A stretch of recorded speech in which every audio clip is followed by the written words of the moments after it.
Hi, welcome back to another teaching as we continue our journey through the Gospel of John. As always, my name is Will, and today we're exploring chapter 5.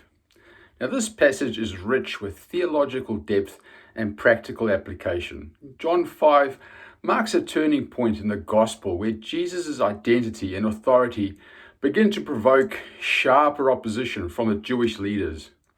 So, as always, please open your Bible and join me as we uncover the authority of Jesus, the implications of his divinity, and how this chapter calls us to live in the light of his identity.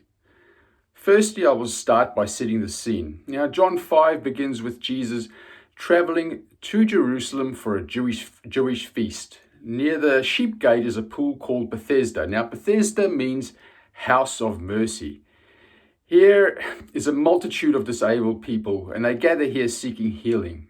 This setting highlights a society that often looked down on the weak, and yet it's here among the broken and forgotten that Jesus performs a remarkable act of grace.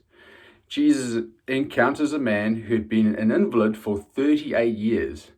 When asked if he wants to be made well, the man explains his inability to reach the pool when the waters are stirred by an angel. Now, Jesus doesn't rely on the pool or its supposed healing properties. Instead, he commands the man to rise, take up his bed, and walk. Immediately, the man is healed. This is more than a physical miracle. It's a demonstration of Jesus' authority to heal and work in ways that are far above anything our human minds can fully understand. Now, when Jesus healed the man, did you notice he didn't use the pool? Why do you think he chose to act in this way? The healing occurs on the Sabbath, which sparks controversy with the Jewish leaders. To them, Jesus' actions violate the Sabbath law. Yet, Jesus uses this moment to reveal something profound about his identity. By linking his work to the Father's ongoing activity, Jesus not only claims equality with God, but also redefines the purpose of the Sabbath. You see, it's not about rigid rules, but about restoring life and reflecting the very heart of God. In verses 17 and 18, he says, "My Father has been working until now, and I have been working." Now, this claim places him on equal footing with God, provoking outrage. The Jewish leaders understood this as a declaration of divinity. Now, Jesus wasn't merely performing miracles. He was asserting his unity with the Father, the source of all authority in life. Verses 19 to 30 deepen this revelation. Now, Jesus explains that he does nothing of his own accord, but acts in perfect harmony with the Father. He has the authority to grant life and execute judgment.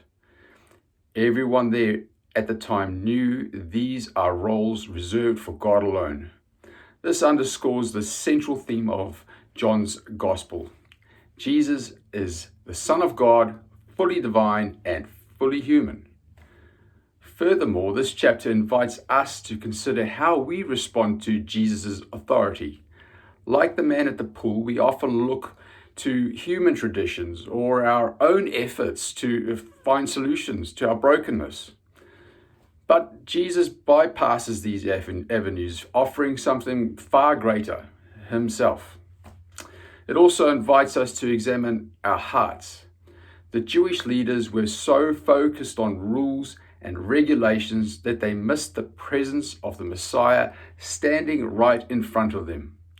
So the question is, how often do you let your own habits or preconceived ideas blind you to what God is doing? John 5 teaches us to trust in Jesus as the source of life and healing, not in human systems or our own strength. It also calls us to honor him as the ultimate judge and the giver of life. This understanding should shape how we live and how we align our priorities with his will. Now, lastly, this passage reminds us of the importance of compassion. Jesus didn't just heal the man at the pool. Later on, he sought him out and called him to holiness, saying, "Sin no more, lest a worse thing come upon you." You see, true healing sometimes does involve physical restoration, but it always centers on spiritual transformation. Now, John 5 is a chapter that reveals the heart of Jesus as a healer and a judge. It compels us to recognize his authority and respond with faith and obedience. As we continue studying the Gospel of John, please ask yourself if you are truly yielding to his authority in every area of your life. If you have any questions, please leave them in the comments below and I will do my best to answer them. As always, thank you very much for joining me today.